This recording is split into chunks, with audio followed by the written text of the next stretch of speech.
Hello and welcome, and in today's video I'm going to be sharing with you the top 10 Ark mobility tames, so without further ado, let's get straight into it. In at number 10 we've got the Dinopithecus, and if you didn't know already, this is definitely one of those very mobile land tames. You can do quite a lot with it, and it does not take full damage as well. Obviously it is highly attributed for its boss defeating skills, as it can deal bleed damage to bosses, as you'll see in just a second. But what also makes it such a formidable boss creature is its insane mobility. Also the fact that you can just grapple onto creatures and absolutely tear into shreds with the bleed ability does help massively.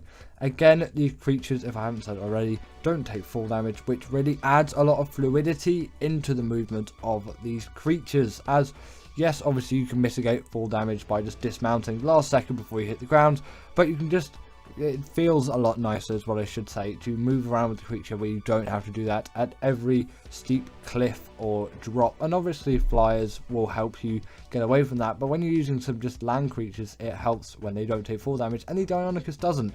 Also in a pack, they do have the pack buff as well, not really relevant to mobility, but it is more relevant to their boss fighting skills. They can also climb up any kind of wall or vertical surface, which really does make them very mobile tames, as no cliff or anything like that will stop and get in their way. It will only get in their way if it's over 90 degrees, and no creature apart from a flyer is really going to be going up that. A rock drake can though, and that creature is later on in the list. Continuing on, we have got the Thyla. This pretty much has all the same attributes as the Dinopithecus. I just think the way it climbs is slightly nicer. Instead of jumping from rock to rock, it simply just runs up it, and obviously you can run up any kind of wall vertical surface, the exact same that the Dinopithecus will be able to. I just think the solution is a lot more elegant and nicer to use. They also can jump across insane distances.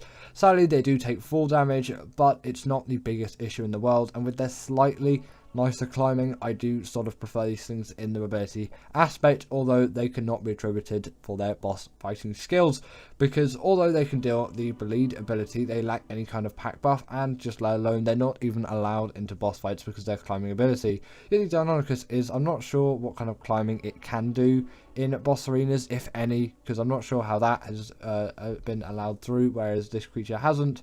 I'm not actually too sure, because I've never thought of climbing in a boss fight with the Dinopithecus, but it was really OP when you could do it with a Thyla. Obviously that's why you can't use Thylas in boss scenarios anymore, because of their just absolutely insane mobility. So obviously they would have to make the list. They really do pack a lot when it comes to mobility. Obviously that just climbing skill really does make these things very versatile, and it's the best skill in mobility that a creature can have if it's a land one. Obviously you're going to get loads more mobility by being able to fly. It kind of sort of adds a full third dimension, but now you've got a little bit of a third dimension to deal with when you're on the Thyla, because you can scale up walls. It's not just a very two-dimensional, oh, if there's a big thing where you simply just, you can't get to it, you just have to simply go around it. With a creature like this, you can scale up things, and it really aids in the mobility aspect. Now, the Managarmr is very, very strong when it comes to mobility, and I'm sure you all know this if you have played a little bit of Ark in your time. These creatures are zippingly and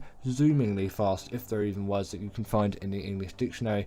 Otherwise, it's something else with a similar synonym, you could say. That's a little bit of a hard thing to say. Either way, you can definitely tell when looking at these things, and also just when using one, that they really do pack a punch when it comes to mobility. I'm pretty sure they can't scale any kind of wall or vertical surface, but they can simply jump and dash over or around it. It really is no issue whatsoever, and it is still just as accessible as with a Dinopithecus or a Thyla. These creatures also generally are pretty speedy just walking on land as well, and their stamina drain is not the highest in the game, so it actually is a pretty low one, which helps in mobility, as you can go for longer, which, you know, it's less annoying to travel around if you don't have to constantly wait for stamina breaks. Also, coming away from mobility briefly, just to talk about this creature on a more general scale, these things were really, before they got nerfed, great PvP griefers. They're still kind of used today, as they can freeze creatures, and it really is an OP ability. You're still see it used around a lot of times. They have been nerfed since release, obviously, so they're not quite as OP as they used to be, but still up there, and mobility still stays exactly the same as OP as it was. In at number 7, we've got the Griffin, and I'm putting this creature here actually along with some other similar creatures like the Snow Owl and the Desmodus. I think they fit into a very similar bracket. It's just I put the Griffin here as in terms of just general speed and mobility, it seems to be the one that really gets the job done in the best way. Obviously this has had a lot of movement speed boosted on it. They don't actually travel quite at this speed through defaults. That would make sense though. Like, come on, this thing is very fast in this clip. But either way, I find out of the 3 they are the best in terms of mobility. In terms of other things, I would go for Desmodus and Snow Owl because they can do some other things apart from just be a travel mount, whereas this is still the best in that kind of genre. Are we just going to say genre of creatures now? Is that a thing that you can say? Yeah, obviously you can tell they're really fast, and although yes, wyverns are faster through just normal flying, this was the first creature to introduce that dive bombing ability, which we all know and love, and it really does pack a punch, not only in dealing a lot of damage if you dive bomb down to a creature, but also you can gather a lot of speed with this creature, and it makes it incredible for doing any kind of traveling around, and also raiding wyvern trenches, things like that, especially considering if you're getting one on Ragnarok, you can also get them on Valguera. Valguera is where you'll find most of them, but you can get them pretty readily on Ragnarok, and the wyvern trenches are also on this map. And you know, that's quite easy for you to just be like, well, I'm just going to go raid the wyvern trench with a Griffin. Yes, you can do it with something like a Pteranodon or an Argy if you're being particularly up to it, but a Griffin will do the best job all of the time. Yes, you can also get a wyvern to do it, but the Griffin just has the most speed out of any creature on the map. It is the go-to. So I mentioned the Rock Drake earlier, and now we've got it on the list. I've put it in at the number 6 spot if you didn't know already. This creature is one which first obviously came out on Aberration, and actually I should say Aberration. I know a lot of you got annoyed. I said it wrong. I'm correcting myself. Aberration. I don't know why I've been calling it Aberration the whole time. Either way, came out on Aberration, and this creature really is insane when it comes to mobility. It really does work on the map because of all the walls and cliffs that you'll find. It can dash onto them, and it can scale them at any angle. It doesn't matter if it's over 90 degrees, which obviously the Thyla and Deinonychus are limited in.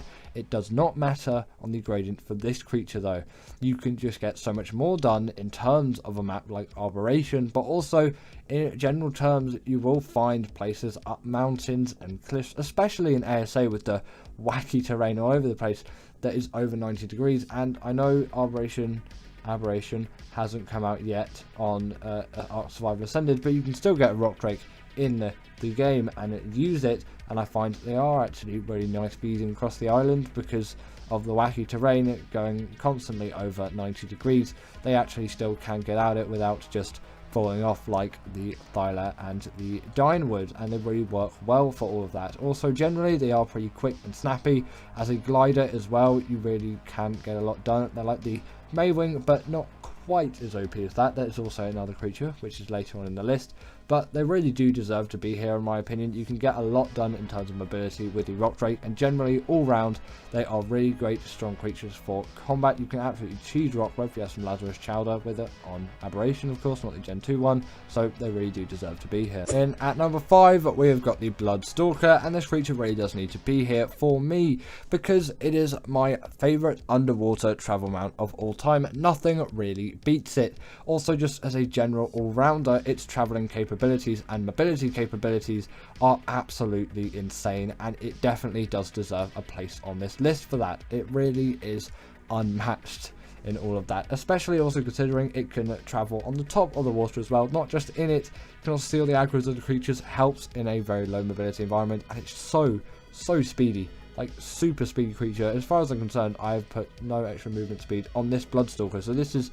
the speed that you can get out of them, and considering no movement speed has been put on it, obviously you can't usually because movement speed was taken off. I'm not sure if you can really level up movement speed on a Bloodstalker. Is it blocked or is it not? I haven't really paid much thought because I always have classic flyers on, so I never really know. But considering, I probably would think that it would still have movement speed so it can walk faster. It's not really going to make its other abilities go faster because it's just going to shoot webs and go to said webs at its regular speed. Either way, you can definitely see how a lot of traveling can get done with a creature like this. Yes, it is a little bit difficult in those early stages to get everything round and done, but same as the gas bags, actually I'm going to give it a brief honourable mention because that really is a nice travel mount, and it's one which has some mobility, but it's not really the easiest to control at the start, and sometimes it can feel a little bit clunky, so I haven't put it here, but it definitely is one which can be considered quite mobile by many. But, you know, I think all the creatures on the list are better. But either way, Bloodstalker definitely deserves to be here. So, the Shadowmane. I'm sure you all know this, and you've known it ever since it came out on Genesis Part 2, at least if you've been playing Ark for that long. These creatures are one which are just packed full of abilities and packed full of mobility. Generally, they are really speedy tames, and they can jump to incredible heights. Yes, they can't climb and scale any walls, and they still take full damage, but I find that this mobility is absolutely insane to get for a creature at this size. You can really gain so much height and scale over such long distances with these creatures. It is absolutely absurd how much mobility you can get out of this creature. And I know maybe you could say the Bloodstalker is more mobile and get to more places, but considering what type of creature this thing is and what other things it can do, it really does deserve to be high on the list. Also, it's very mobile in the water as well, like the Bloodstalker. The Bloodstalker is my favourite underwater creature, but the Shadowmane definitely does have it there. They also have natural armor, they have the hydration buff, which the Bloodstalker doesn't have. They also have the pack buff. On top of that, they can go invisible too, and they are a go-to for a boss fighting creatures. They really are very versatile, but also very mobile. In at number 3, we have got the Rhyniognatha, and I've found that this is really a good one when it comes to mobility. There is a lot that can be said about this creature when it obviously comes to this factor. Not only is it a very fast and agile tame, it also never needs to wait for any kind of weight or stamina. Its stamina drain is very low, and it also just has quite a lot of it anyway, and its weight is very high. You can even pick up creatures like Rexes and Paraceratheriums. You're never going to have any trouble whatsoever with the mobility of this creature. On top of that as well, they also can be very useful for just general PvP use, as you can raid bases super easy with these things, and I've heard they are great for that. And just for PvE, they're just pretty decent for traveling around the map. You can really just expand in terms of what creatures you use to travel with the Rhyniognatha. Obviously, you've got Argies, you've got Tapajaras, you've got Pteranodons. Sometimes you might want to run a Rock Drake over, or a Bloodstalker, or a Shadowmane, or a Thyla. But this can sort of add a new dimension. It's a really fast, quick flyer that's also really capable, because you find with the faster flyers in the game, usually they tend to be a bit weaker than the bigger, bulkier ones, which tend to pack a bit more of a punch, whereas the Rhyniognatha really packs a lot of punch, and also is very fast, and is just a generally good flyer and a very good mobile flyer. Its taming method is also quite mobile as well, although not really relevant because you're going to have to be doing a lot of moving during the tame method. It's pretty much just the same as the Reaper tame method. If you don't know what the tame method for the Rhyniognatha is, also I do have a video down below. This was also for the joke, by the way, of this segment of the video. I felt like it. I was like, yeah, mobile tame method, that's really going to make a big difference, isn't it? Did you enjoy that? Did you not enjoy that? Do you want to see those? Do you want to see more jokes and videos? Comment that down below, because, you know, I want to know from you. Are you enjoying a Joker video? Should I do a Joker video? Hide it in there. See if you can find it out. Obviously, this one was quite obvious. I've dragged it out a bit now. Either way, let's probably just continue on with the list. In at number 2, we've got the Astrodelphis, and also I'm going to put the Dinopithecus here just as a little honourable mention, as they are quite similar, although I do prefer the Astrodelphis, especially on Gen 2, as Element is so abundant. Obviously, they spawn on the map as well. They do spawn on Fielder as well, but Element is a little bit harder to find, and they're just so mobile and so useful. And also, people don't really mention it, but you can practice on one of these even before you tame one and you get the saddle in the missions to get your Astrodelphis just skills up before you even get one. Because if you've never used an Astrodelphis before and you have access to Gen 2, then go do those Astrodelphis missions over and over and over again until you get good at those missions and get good at flying this thing. And then by the time you tame one, you're already going to be an expert and you're going to be using this thing to the fullest. That's what I did anyway, and I find that is just quite a useful tip if you've never Astrodelphis before. Alternatively as well, you can just spawn one in with a command and then put the saddle on it with a command as well, and then ride around on it and practice that way, but it feels a little bit cheesy to do that for me. So obviously I do the missions, head over to Gen 2, do those missions. Obviously you can probably tell by now why this is such a mobile creature. It's got insane speed and some pretty cool acrobatic skills with some heavy damage on top of it as well. They are great dog fighters. They really are top of their clan when it comes to mobility, super speedy and super maneuverable. And in number 1 we've got the Maewing, and for me this had to be in the number 1 slot for the best mobility tame. It is unmatched, namely considering it also is unlocked in terms of its saddle level at level 18, and nothing is really like it at that level. And still, at any level, I find this is the best travel or mobility mount out there. It just gains so much speed, and considering how easy it is to tame, I know I'm going back on it again, but it is just so easy to tame. A couple of signposts, some trank arrows, then it unlocked that saddle at level 18. Boom, I know trank arrows are unlocked at level 21, but still, you know, very, very early on, you probably want to get this thing in your mid-20s in terms of level, not in terms of age, of course.